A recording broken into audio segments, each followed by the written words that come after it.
अस्सलामु अलैकुम वरहमतुल्लाहि वबरकातुह। क्या आप लोगों पर कुर्बानी वाजिब है?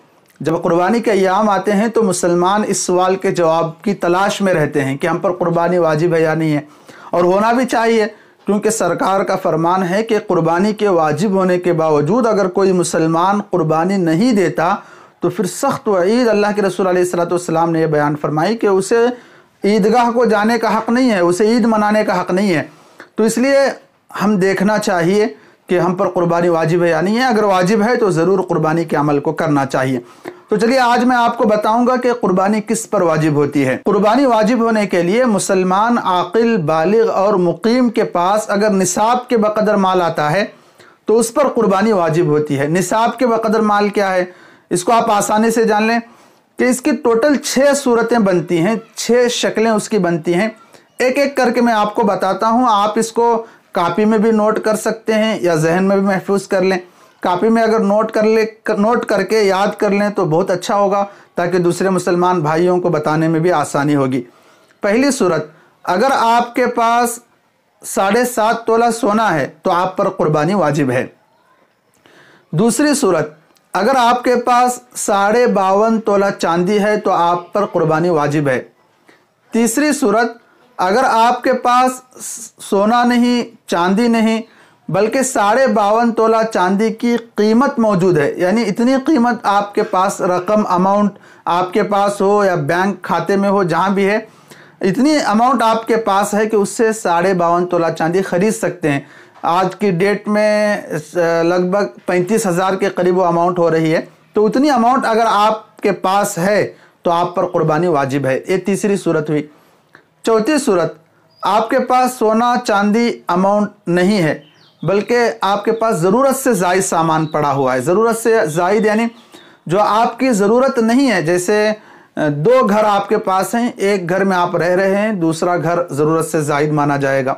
2 गाड़ियाँ आपके पास हैं, एक गाड़ी में आप सवारी कर रहे हैं और दूसरी गाड़ी ज़रूरत से ज़ायद मानी जाएगी। इस तरह जो डबल चीज़ें हैं, या उसको समझने के लिए यूँ आप आसानी से समझ सकते हैं कि जो चीज़ें घरों में, बर्तन हो, कपड़े हो, इस तरह की ऐसी चीज़ें अगर किसी के पास पड़ी हुई हैं जो साल भर तक इस्तेमाल में नहीं आती, और वो 52.5 तोला चांदी की कीमत को पहुंच रहे हैं, तो फिर उस पर कुर्बानी वाजिब है। ये 4 सूरतें हो गई।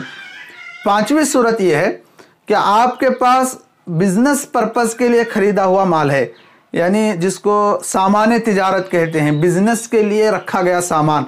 आपकी कोई शॉप है, किरानी शॉप हो या कपड़ों की शॉप हो या किसी भी तरह की, या फिर कोई और दूसरा सामान कि जो बिजनेस पर्पस के लिए, बेचने के लिए खरीदा गया है, अगर उसकी कीमत 52.5 तोला चांदी की कीमत को पहुंच रही है तो फिर आप पर कुर्बानी वाजिब है। ये 5 सूरतें हो गई।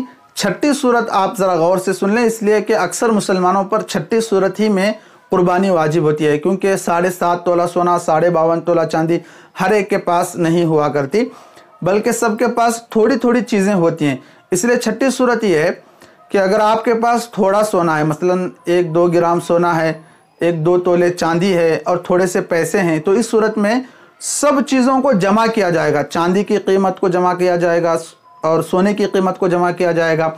तिजारत के लिए जो चीज़ें खरीदी गई हैं उसकी कीमत को जमा किया जाएगा, और इन सब को टोटल करने के बाद देखा जाएगा कि अगर इसकी कीमत 52.5 तोला चांदी की कीमत को पहुंच रही है, जो आज की डेट में तकरीबन 35,000 रुपये हो रहे हैं लगभग, तो अगर इतनी अमाउंट उसकी पहुंच रही है तो फिर उस पर, इस सूरत में भी आप पर कुर्बानी वाजिब होगी। ये पूरे टोटल 6 सूरतें आपको मैंने बताई।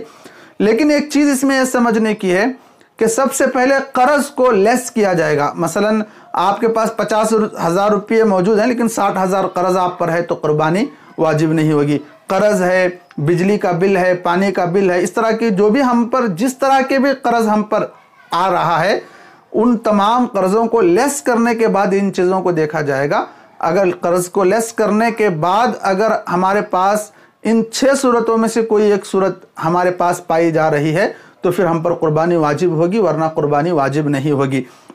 इसी तरह एक और ज़रूरी मसला यह है कि अक्सर लोग ये समझते हैं कि घर के बड़े जो हैं उनकी तरफ से अगर कुर्बानी देंगे तो पूरे घर वालों की तरफ से कुर्बानी काफ़ी हो जाएगी। ऐसा नहीं है। कुर्बानी एक इबादत है, जिस तरह नमाज इबादत है कि हर फर्द पर अलग अलग फ़र्ज़ होती है ना। बाप की नमाज़ पढ़ने से बेटे की नमाज अदा नहीं होती, बेटे की नमाज़ पढ़ने से बाप की नमाज अदा नहीं होती। इसी तरह कुर्बानी भी एक इबादत है जो हर एक पर अलग अलग वाजिब होती है। अगर बाप भी कमा रहा है, बच्चे भी कमा रहे हैं, तो हर एक अपने अंदर झांक कर देखे कि अगर बाप निसाब का मालिक हो रहा है और 6 सूरतों में से कोई एक सूरत में वो फिट हो रहा है तो बाप पर भी कुर्बानी वाजिब होगी। बेटा कमा रहा है और इन 6 सूरतों में से किसी एक सूरत में वो फिट हो रहा है तो उस पर भी कुर्बानी वाजिब होगी। उम्मीद करता हूँ कि आपको ये मसला समझ आ गया होगा। आप मुसलमान भाइयों के साथ इस क्लिप को ज़रूर शेयर भी करें ताकि हर एक को इसका इल्म हो जाए। आखिर में आप हज़रात से गुजारिश है, अस्सलामु अलैकुम व रहमतुल्लाहि व बरकातुहू।